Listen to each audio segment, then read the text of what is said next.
This does not seem right. I thought all was well. We're gonna say and pretend it did.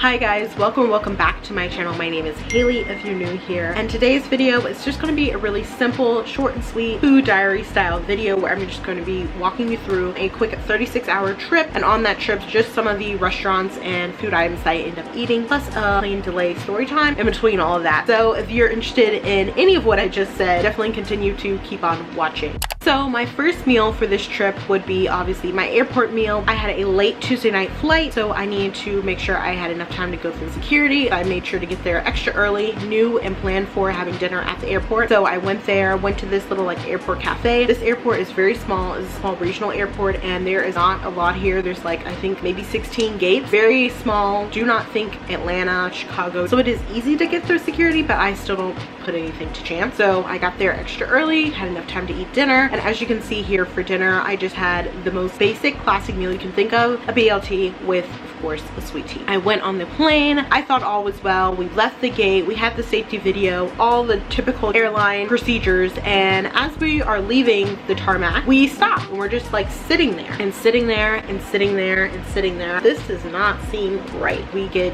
notified from the flight attendants that, hey, the captain said we're having some issues. They're trying to figure it out. Hopefully it won't like delay us much longer. More time goes by. We get more time delayed. People are starting to get antsy. The captain decided to let us know that there was some mechanical safety issue message that popped up. He wasn't sure about it, and so he sent us back to the gate to get mechanics to check it all out. We got off the plane. We walked on the tarmac back into the airport and realized my flight would be delayed until the next morning. So that is to kind of give you a little context of why I have 2 airport meals before actually ever getting to my destination. So after that, I decided to go to Denny's, and at Denny's, let's just say it was not their best or their finest evening. So I did not eat at Denny's. Went to Denny's. That's why I got this quick clip, and that's why I only have this clip of Denny's, because I did not eat at Denny's. Went back home, ended up just eating some food that was already left over. Did not record that because by this point I was really hungry and I just like wanted to eat. The next day, back to the airport, have breakfast at that same cafe that I had dinner the previous night, and on this meal I ended up having the what they call all-American breakfast, which includes bacon, toast, hash browns, really look like some tater tots to me, but they call them hash browns, and then also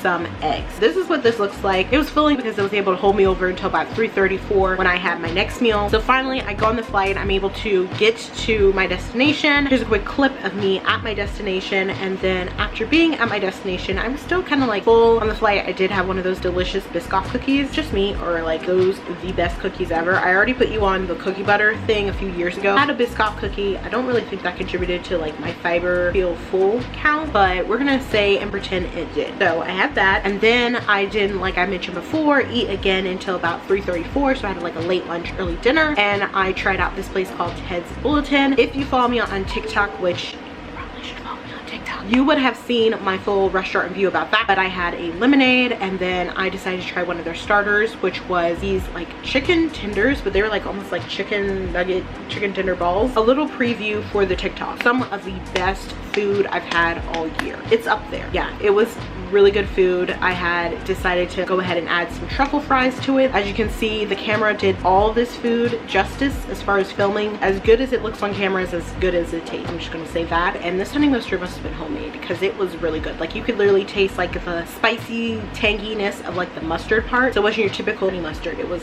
truly honey mustard. So I think that's why it has this like rich gold look to it. I had that. That actually surprisingly, because I think the time that I ate it and just the amount of food that was pretty filling to me. So I didn't eat another meal later on that evening, which brings us to the final day when I'm heading back home. I ended up having breakfast at the hotel, and this is what the hotel breakfast looked like. Oops, I forgot to record a video of it, so this is what we have to work with.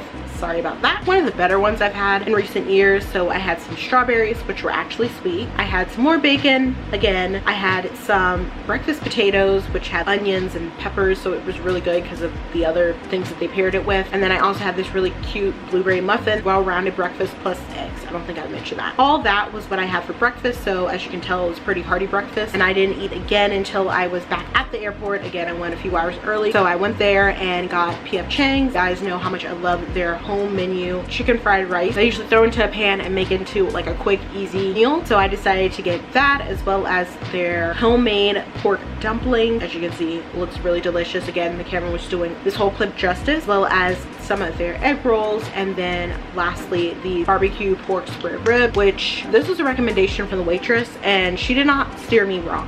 That was basically my whole trip, food diaries, everything I ate. So hopefully this video was entertaining to some extent for you to listen to me and hear my thoughts about these different places and my whole crazy travel delay saga. If you did enjoy today's video, make sure to give it a big thumbs up. That really helps me out and lets me know if you want to see more food diaries like this. So until next time, I will catch you guys on the flip side.